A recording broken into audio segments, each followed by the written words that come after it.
On today's episode, we're out here taking a look at the all-new 2017 Kia Cadenza. The Cadenza is kind of an interesting vehicle because it straddles two segments. It straddles the mainstream full-size sedan segment and the near-luxury full-size sedan segment. Therefore, the Cadenza is definitely an upgrade from a Kia Optima. This is the next size category up.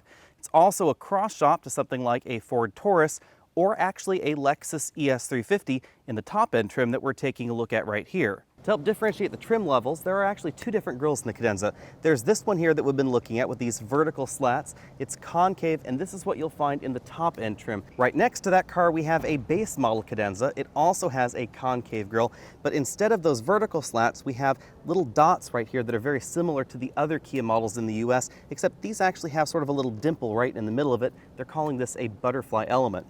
You'll notice this model also has the lower-end base halogen headlamps, not the full LED models on the top-end trim. At 195.7 inches long, the Cadenza slots between Kia's large K900 sedan and the mid-sized Kia Optima. This also falls somewhat between the Lincoln MKZ and Buick LaCrosse in terms of overall size, and it is a little bit longer than a Lexus ES 350. Unlike Kia's K900, the Cadenza is a front-wheel drive vehicle, and that's very noticeable when you take a look right up here because we have the same sort of proportion that we find in the MKZ, the ES 350, and of course the Buick LaCrosse.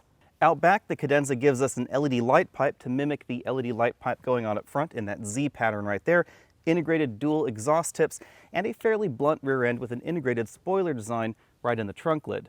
Our Cadenza has the optional 360-degree camera system, so we have cameras right back here, on the side of the vehicle, and in the front. The trunk lid button is well positioned right there under that chrome section, not down here by the license plate. Under the hood, there is just one engine available. It is this 3.3-liter direct injection V6 engine. It produces 290 horsepower and 253 pound-feet of torque, and it sends all of that power to the front wheels only. All-wheel drive is not an option. Unlike many entries in this segment that are still using 6-speed automatic transmissions, Kia gave this one a brand new 8-speed automatic that's been designed by Hyundai and Kia. Thanks to the design of the new Cadenza and the 8-speed automatic transmission, fuel economy comes in at 23 miles per gallon combined on the new 2017 cycle. That's obviously not as high as the Lincoln MKZ Hybrid or the Lexus ES Hybrid. However, this vehicle does compare very well to something like a front-wheel drive Buick LaCrosse. Front seat comfort comes in at 10 out of 10 points. These seats are very comfortable in our top-end model, primarily because of the four-way adjustable lumbar support and the extending thigh cushion.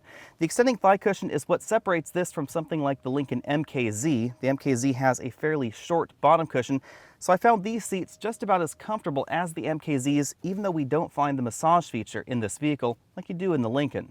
If you're looking for a large and cushy seat, this is definitely the kind of vehicle that you should consider. This is more comfortable than the Kia Optima and more comfortable than the base seats in the Lincoln MKZ.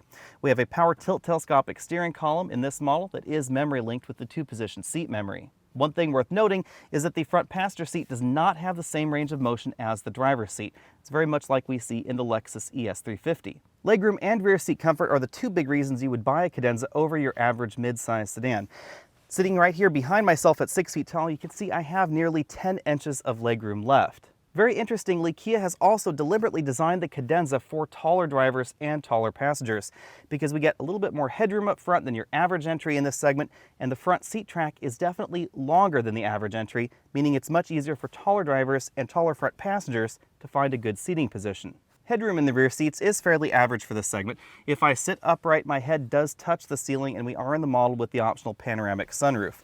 If I move over to the middle seat, this is a little bit higher off the ground, and I do have to cock my head to one side in order to sit back here.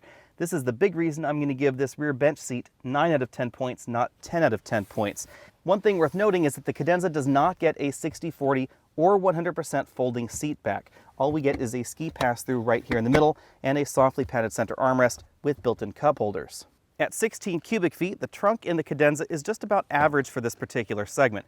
You will definitely find more room in something like a Ford Taurus. It has an absolutely enormous trunk at over 20 cubic feet. However, you will actually find less usable room in something like a Lincoln MKZ. The big difference between the Kia's trunk and some of the competition is that it's deep enough you can actually put 22-inch roller bags in this upright position and still close the trunk lid. That means it's possible to fit a little bit more luggage in real-world situations in this trunk than some of the ones that are just a little bit larger. I get a decent number of questions from viewers asking how Kia can manage to keep prices on vehicles like the Cadenza and the K900 so low. We'll obviously go into this in greater detail in the pricing section, but the Cadenza can be between $10,000 and $15,000 less than a comparably equipped Lexus ES 350. The model that we're driving right here has luxury features like a Napa leather interior, an Alcantara faux suede headliner, heads-up display, full-speed radar adaptive cruise control, ventilated seats, auto brake hold, an 8-speed automatic transmission under the hood, LED headlamps and LED fog lamps, and a comfortable driver's seat with an extending thigh cushion and 4-way adjustable lumbar support. Now, how is it that Kia can give us this kind of luxury content for under $45,000? Some of this has to do with the fact that this is sold as a Kia. It's not sold as a separate luxury brand, and having a separate luxury brand definitely costs money. Just take a look at the price difference between the Hyundai Genesis and the new Genesis G80, which is essentially the same vehicle with a bigger price tag and a Genesis logo on the front. The other big difference, and the reason that we're talking about this now, is that we get fewer choices when you're buying your Cadenza. There are fewer exterior color choices than you'll find in something like the Lexus ES 350 or the Lincoln MKZ, and the exterior choice often dictates an interior color. So when you take a look at some of the exterior color choices, there may be only one interior color available. Now, there are 3 different interior colors, but again, they're tied with that exterior paint choice. There are also really only 3 ways you can get your Cadenza. You can get the base Cadenza, which actually is very nicely equipped. You can get a mid-level Cadenza, or you can get this one with all of the options. That means that if you wanted a top-end Kia Cadenza with the heads-up display, but you didn't want this large panoramic sunroof, you couldn't do that. Or if you wanted your Cadenza to have the rear sunshades, but you didn't want the ventilated front seats, that's not a way you can configure your Cadenza either. The reason they do this is to try and keep inventory low, and that helps make things more efficient and less expensive. While the ability to customize the Cadenza is a little bit more limited than the competition, it means that we have an interior that really does rival the best in this segment. Taking a quick spin around the Cadenza's interior, we have the optional panoramic moonroof that's available in the top 2 trims of the Cadenza, and we have height adjustable seat belts.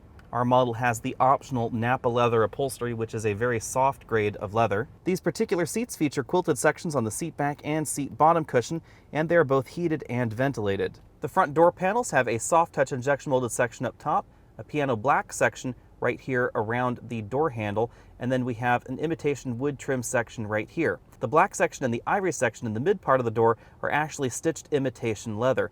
We have our window switches down here, and then we find hard plastics lower on the door panel around this storage cubby. The overall dashboard design is reminiscent but not identical to the Kia Optima and the K900.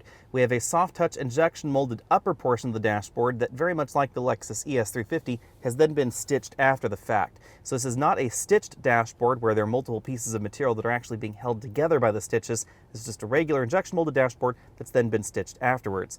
We have a center channel speaker right there, and then we have a touchscreen infotainment system that also supports Apple CarPlay and Android Auto.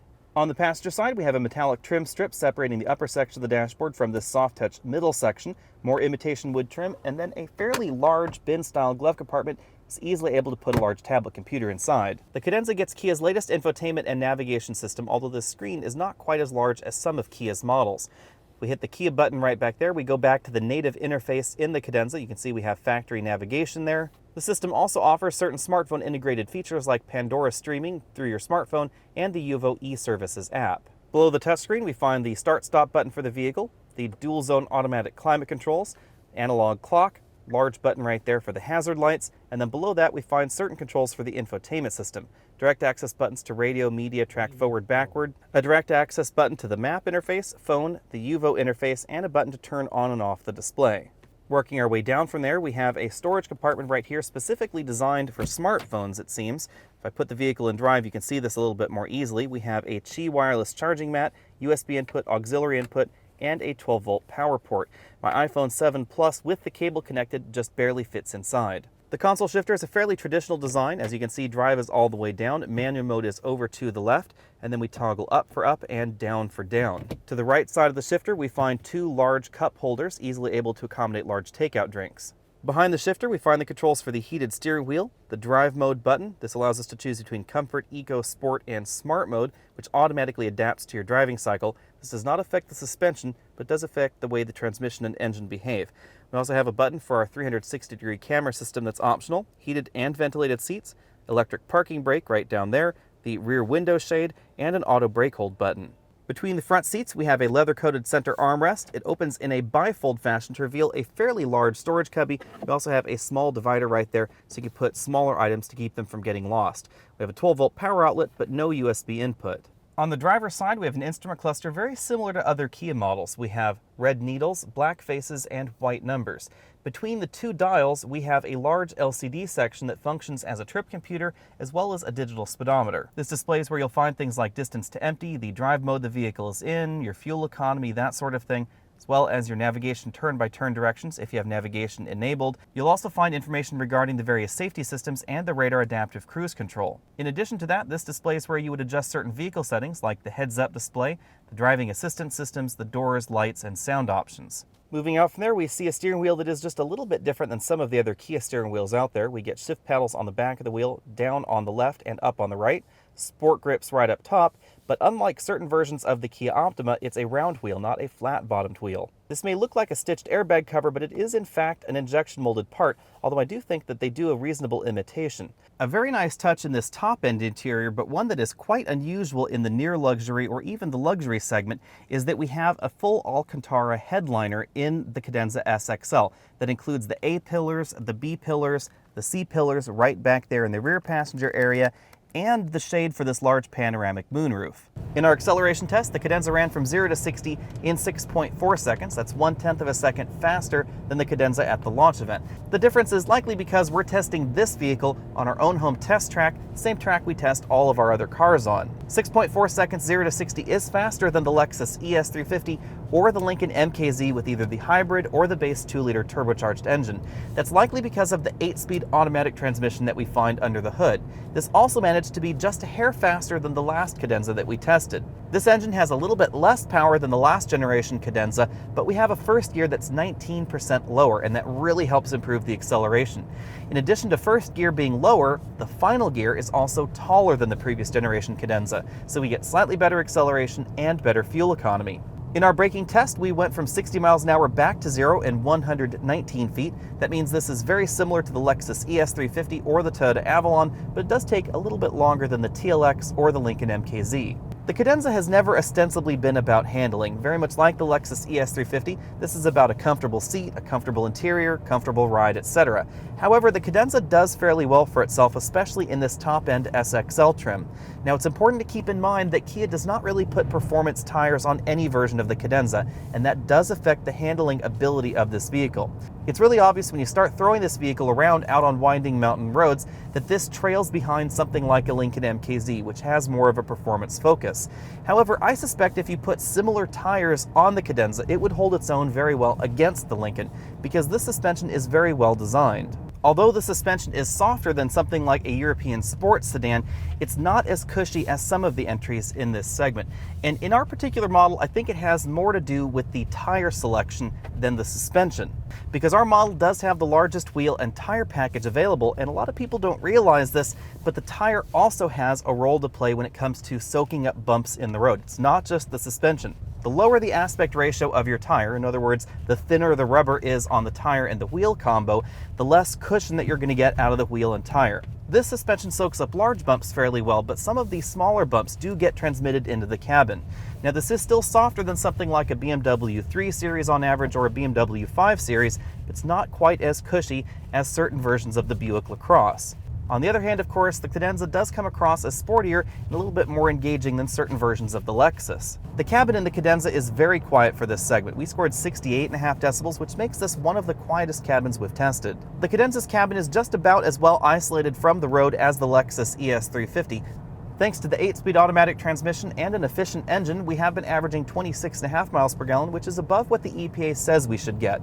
In terms of overall fuel economy, I'm going to give this an A-, because if you want better fuel economy than this, you'll have to get one of the hybrid options like the Lexus ES 350 hybrid or the Avalon hybrid or the Lincoln MKZ hybrid, but they will all cost more than a comparably equipped Cadenza, so it would take you a decent amount of time to actually start saving money by buying one of those hybrid models. In terms of overall fuel economy, this is very similar to the front-wheel drive versions of the Buick LaCrosse because they also use an 8-speed automatic transmission, and it's above our testing in the Avalon V6 or the ES 350 V6. The Kia Cadenza is the kind of vehicle that is very, very easy to live with. The driver's seat is very comfortable, we get a little bit of steering feedback, but not quite as much as a sports sedan. The ride is comfortable and isolated, so it's easy to take on long car trips, but when it comes to a winding mountain road like this, it can still kick up its skirt and dance. The only thing that I would change in the Cadenza would be the type of tire that we have. It's obvious that these tires were designed for a quiet and efficient ride, not necessarily corner carving. But I would be willing to give up just a little bit of road noise and a little bit of fuel economy for a bit of improved grip. If you were to swap out these tires for something stickier aftermarket, then I would say that this would be an excellent competitor to something like the Buick LaCrosse, even with the Hyperstrut front suspension or the MKZ in front-wheel drive trim. Other nice touches in this cabin that make the Cadenza very easy to live with are a full speed range radar adaptive cruise control system, and this is one of the best in the industry. I think it's second only to Volvo and Mercedes systems in terms of the overall driving feel. It's definitely superior to what we find in the Acura TLX. We also have the automatic brake hold button, which helps keep brake pressure so you don't have to hold on the pedal at stoplights, and we have the heads-up display, which is very fully featured and a little bit crisper and more detailed than what we find available in certain Lexus models. As we've come to expect from Kia, the Cadenza is very aggressively priced. It starts at $31,990. Not only has it one of the lowest starting prices in this segment, but it also has one of the highest levels of standard feature content. The V6 engine, the 8-speed automatic transmission, Apple CarPlay, Android Auto, the 7-inch infotainment system, and a real leather upholstery are all standard in the Cadenza, and those are things that are optional in a number of the competition. Another interesting touch with the Cadenza is that the laminated windows that we find in the top-end model are also found in the base trim, and that means that all versions of the Cadenza are very quiet out on the road. The mid-level trim of the Cadenza at just under $39,000 is probably the best value in the Cadenza lineup. I'll let you read this extensive list of standard features in this trim for yourself. The key thing to know is that if you want these features in your Lexus ES 350 or your Lincoln MKZ, it will set you back $5,000 to $15,000 more than the Kia. The top-end limited trim at just over $44,000 is the model that we've been driving this week, and although I don't think it's quite as good of a value as the mid-level Cadenza trim, it is still an excellent value in this segment.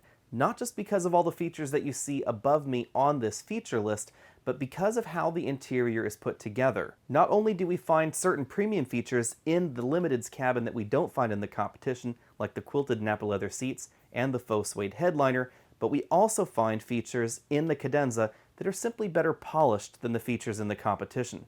The radar adaptive cruise control is definitely smoother than what we find in the Lexus ES 350 or the Acura TLX. And the heads-up display in the Cadenza is one of the best that we find in vehicles under about $50,000 or $60,000. The only heads-up display in a more mainstream vehicle that beats this, I think, in overall looks and functionality is the brand new one in the Mazda CX-9. Before we dive right into the competition, let me remind you what I said earlier. Kia gets to their strong value proposition in a way by limiting some of the options and variations that we can find in the Cadenza. For instance, the top-end limited model comes exactly equipped as we've been talking about. There's really nothing to choose. That brings us directly on to the Lexus ES 350. It has probably the most ability to select your interior, your exterior color combinations, and there are a ton of different options available in the Lexus. On the downside, the Lexus is $10,000 to $15,000 more expensive than the Cadenza. And you don't get leather upholstery in your base Lexus, although you do get real wood trim inside the ES cabin. If you were to comparably equip a Lexus ES 350 to the Cadenza Limited that we have been driving this week, it would set you back $15,000 more.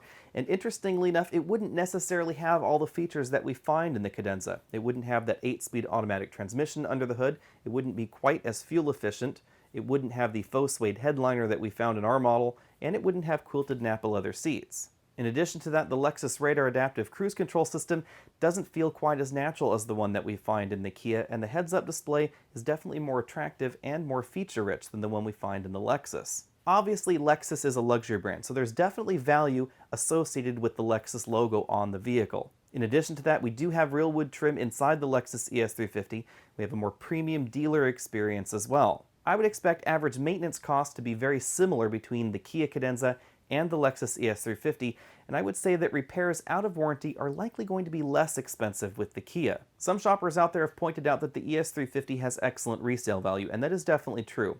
If you plan on keeping your vehicle for only 2 to 3 years and you plan on buying it, then you may end up spending less on the more expensive vehicle. The reason for that is you'll get more of your money back when you actually sell it. If, on the other hand, you plan on keeping your vehicle for longer, especially over 5 years, then the Cadenza ends up being considerably less expensive because it's simply less expensive to buy. Next up, we have the Acura TLX, which has a reputation for being one of the sportier entries in this particular segment. The TLX is also a little bit less expensive than the Cadenza, although we don't find nearly the same kind of feature content in that base TLX that we do in the Kia.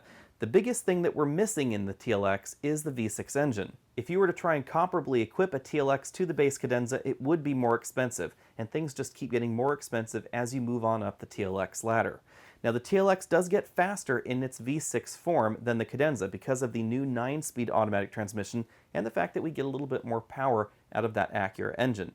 You can also get Acura's excellent super handling all-wheel drive system, and if you do that, then it absolutely blows the Cadenza away in terms of overall handling feel. If, however, you're taking a look at the front-wheel drive versions of the TLX, it does feel a little bit neater, a little bit crisper than the Cadenza, but the ride quality suffers, so we do have sort of a two ends of the teeter-totter thing there. The Cadenza is going to be a little bit more comfortable, a little bit less capable in the twisties. The TLX, a little less comfortable, a little more capable in them. In terms of luxury features and luxury feel, the Cadenza actually wins over the TLX. The interior feels a little bit more harmonious than what we find in the TLX, a little bit more premium, especially in the top-end trims as well. We also find features in the Cadenza that we just don't find in the TLX for 2017. Now, we don't know what 2018 will be like with the TLX. I expect that Acura is going to get a bit more aggressive like we have seen in the brand new MDX with the upcoming refresh of the TLX. The Buick LaCrosse is a tough competitor to the Cadenza, not just because it starts at $32,065, but because the LaCrosse and the Cadenza are sitting both in this area between mainstream and luxury. The LaCrosse is also very well equipped in its base model, and it gets an 8-speed automatic transmission just like the Kia. The LaCrosse feels a little bit tighter, a little bit more engaging, and a little bit more perhaps Germanic out on the road, especially in the top-end front-wheel drive trims. There are, of course, all-wheel drive trims available in the Buick as well, and that's, again, something that we don't see in the Kia.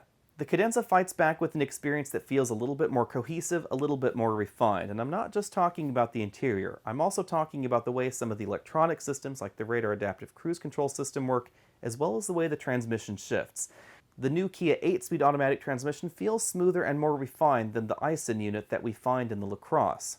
Although the base model of the Cross fights the base model of the Cadenza very well in terms of overall value, by the time you've worked your way on up to the top-end trim of the Cadenza, it ends up being about $2,000 to $4,000 less expensive than a comparably equipped LaCrosse. Again, part of the value proposition that we find in the Kia is because of the fact that there are relatively limited ways of configuring your Cadenza. That's really obvious when you take a look at the Buick, because Buick gives you more customization ability. There are a lot of different options and feature packages, etc., that you can select on your LaCrosse model to customize it the way you want. For instance, it is possible to get some of those higher-end trims in the LaCrosse without the sunroof for taller drivers, but you cannot do that in the Cadenza. Last up, we have the Chrysler 300, which starts at $32,340. It is a little bit more than the Kia, and we don't have the same kind of base feature content in the Chrysler. Because the Chrysler 300 is rear-wheel drive, we actually find a little bit less room inside the cabin than we find in the Kia, even though the Chrysler is about 3 inches longer. That means we aren't going to have quite the same kind of room as we find in the Cadenza, but it's going to be a little bit harder to park. The Chrysler is also about 400 pounds heavier than the Cadenza, so even though we have the excellent ZF 8-speed automatic transmission and rear-wheel drive, and a fairly powerful V6 engine in the base Chrysler 300, it's still going to be a little bit slower to 60 than the Kia. To compensate for that, Chrysler will sell you a 300 with their 5.7-liter V8 engine under the hood and the same 8-speed automatic transmission. That engine is by far my favorite engine in this segment. It sounds incredible, and it allows the Chrysler 300 to easily be the fastest entry in this segment. The 300 isn't put together with the same precision or the same uniformity that we find in the Kia. That difference is still a little bit obvious even if we choose the top-end 300 with the optional stitched leather dashboard and stitched leather doors. They have a great effect on the cabin, and we also get real wood trim inside that particular model. But not only will it be more expensive than the Cadenza by a decent margin, but we also still get some of those hard plastics lower on the dashboard and lower on the doors that look a little bit out of place. The Cadenza is my top pick in this segment for 2017. That's not just because you can get a top-end Cadenza for about the same price as a very lightly equipped Lexus ES350. It's because, like the Lexus ES350, it's very easy to live with. Of course, the Cadenza is going to be easy to live with and less expensive to live with as well. My number 2 pick in this segment would be the Chrysler 300. Now, we won't have the same kind of features that we find in the Cadenza. We won't have the faux suede headliner, the quilted Napa leather seats, etc. However, it is an awful lot of fun. And if you get the top-end trim with the leather dashboard and leather doors, it does come very close to the best in this segment in terms of overall interior refinement. The major downsides for the Chrysler 300 would obviously be fuel economy, but also the fact that it's going to be $5,000 to $6,000 more expensive than a comparably equipped Cadenza. Thanks for taking the time to check out this video. Again, I'm Alex Dykes. Be sure and click that subscribe button down there at the bottom of your screen. You can also find us over at facebook.com/AlexandAutos. If you want to support this channel, head on over to patreon.com. I'll see you next week.